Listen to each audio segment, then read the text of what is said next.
As a man, have you been judged harshly by the amount of money that you have failed to make? Stay with me for the rest of this episode, which is just a couple of minutes while we tackle this. Last week we spoke about how in today's society, being a man entails you being able to provide and protect for your family.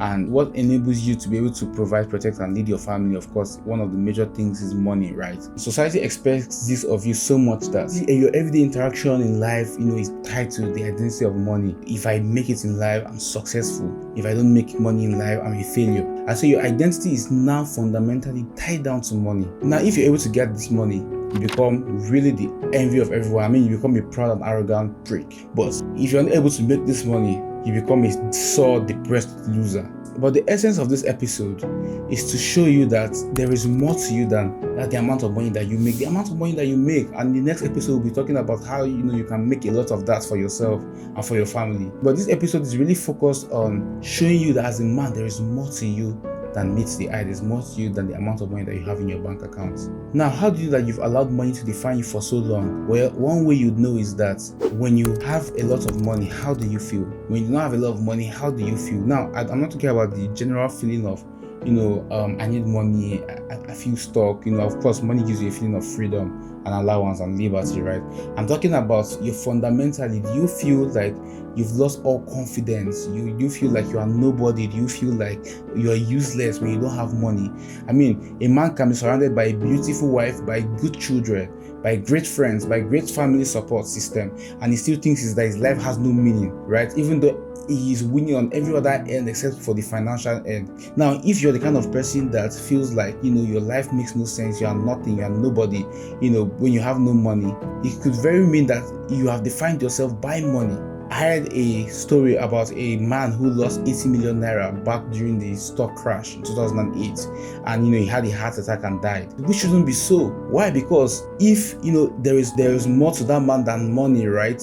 Then what that will entail is that even though he has lost it, of course he might not be able to get 80 million again, but he'll be able to work hard and get another set of money. You'll be able to grow money again from afresh. Now, it's not easy, but it's possible. And the problem with tying yourself down to thinking that all to you is money, and when you don't have money you are nothing, is that number one, when you're not able to make money, you're going to live a sad life. You're going to live as a sore, depressed loser. Because guess what? There are a lot of hardworking people that are putting in the work and they're not seeing results. You could be that person. You're not going to see the results. What's going to happen? You're going to live the rest of your life in misery. Secondly, when you define yourself by money, what's going to happen is that you're going to live in a world of competition.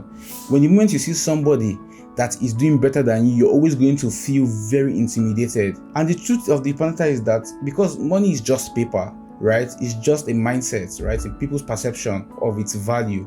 What that means is that it really cannot fill your soul. And so even if you have a lot of it, you still end up feeling empty and unfulfilled. And it begins to become like a rabbit race whereby the moment you get 1 million, you want 2 million. The moment you get 2 million, you want 4 million. It feels like the next step will fill you, but the next step ends up leaving you wanting more. If the core of who a man is should be money, right, then that should mean that there should be a way whereby everyone can be rich in this world. So first of all, the reason why not everyone can be rich in this world is because there's a fixed amount of money in the world. What that means is that consequentially, if we are 5 in this room and somebody brings in 2 million naira in this room, it means that at any given point in time, neither of us can be more than 2 million naira rich. Even if we share the money, put your mark of how much it takes to be rich, right? Of the amount you need to be rich. Apply that amount to everyone in the world. We don't have that amount of money in the world presently. The truth is that the way the world works is that for some people to be rich, then others must be poor, right? Because money is a scarce commodity. Scarce commodity simply means that it's not enough to go around for everyone. Life's process on the social hierarchy will entail that what you have is a hierarchy whereby the people that are going to eventually get that money are the few at the top, while the average are somewhere here, and then you have a lot of poor people, right? And so for riches to make sense, then some must be poor. And if that's the case, are you telling me that God created some men to have no identity? Come on, there has to be more to you than money. Consequentially, how can you escape this whole mindset that has you hell-bent of thinking that the totality of who you are is how much you make? We're going to take a couple of points. Number one, you must understand that your identity cannot be determined by you. It has to be determined by the one who made you. So for instance now, if I create a phone and somebody sees it and calls it a hammer, you call the guy an idiot. Why? Because I created the phone. I designed what that phone was going to look like. I would design the identity I was going to give that phone. And so anyone that calls the phone something otherwise is going to be an idiot, because I've created the standard. And so you must understand that God has created the standard for who you are. God has created the standard for your identity, your value, and your worth, right? And one example I always like to give when I give issues like this is that the value of a man is seen in what was given up for him. So for instance now, if a father has a child and the mom says, okay, you need to pay this child's school fees, and the father has, let's say, $1 million, and the father refuses to give up that amount for the child, the father doesn't think the child is up to what ₦1 million, especially if the child has been failing and the child is a dunce head. And so in the context of the Christian religion, you'd realize that God gave up his son, Jesus Christ, right? I mean, God could have given up a couple of things, but God chose to give up his son, Jesus Christ, and that speaks to your value as a man, right? Actually, that speaks to our value as human beings, but speaking specifically to men, because this episode is dedicated to men, that speaks to your value as a man, that my value is beyond perishable things. My value is seen in what cannot perish. My value is seen in the eternal life of God in me. And so if God could give up Jesus Christ for you, Jesus Christ that is a divine being, that should speak so much to who you are, to your divinity, beyond the money, beyond everything, right? You can put money in fire and then the money goes away, the value is gone. But what God did for you, your value can never go. And so number one, that should be where your value is. That should be your first source of identity. Number two, change your approach to why you're making money.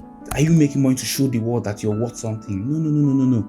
You don't have any points to prove to anyone. You're making money. Why? Because you have a goal in mind. You have a purpose, right? And money is going to help you accomplish that.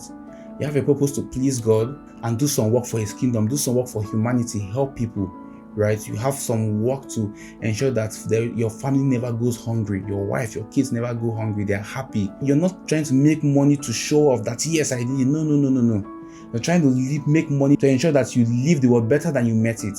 And you must also stop comparing yourself with others. That's the third point. Comparing yourself with other people means that, you're essentially saying that this is what my life is all about. Ronaldo cannot be comparing the number of goals he has scored with LeBron James. Why? LeBron James is a basketballer. Ronaldo is a footballer. They are in their own sphere for two different reasons. In the context of humans, we are all on earth for different unique reasons. For Martin Luther King Jr., he was a civil rights activist from 1950s to 1960s. And the uniqueness of what he was created to do was majorly towards, civil rights, fighting for black people. He was given opportunities to make money, attain political positions, but he said, no, that's not his calling. Now, you cannot be comparing to the richest person that lived on earth and tell me that who was greater or something like that. No, they both lived, according to their own calling. And so, money cannot be, the context towards comparison. What you should be asking yourself is, this thing I have come on earth to do, how well am I doing it? And lastly, set non-material goals. In order to ensure that your life isn't just about money, set goals that do not only require money. Tell yourself today, I'll be a better boyfriend. If you're married, tell yourself today, I'll be a better husband. How can I be a better husband? For Christians listening to this, tell yourselves that, okay, I want to ensure that I win so and so souls to God. Set non-materialistic goals. Go to the gym, lose some weight, and you thank me later for it.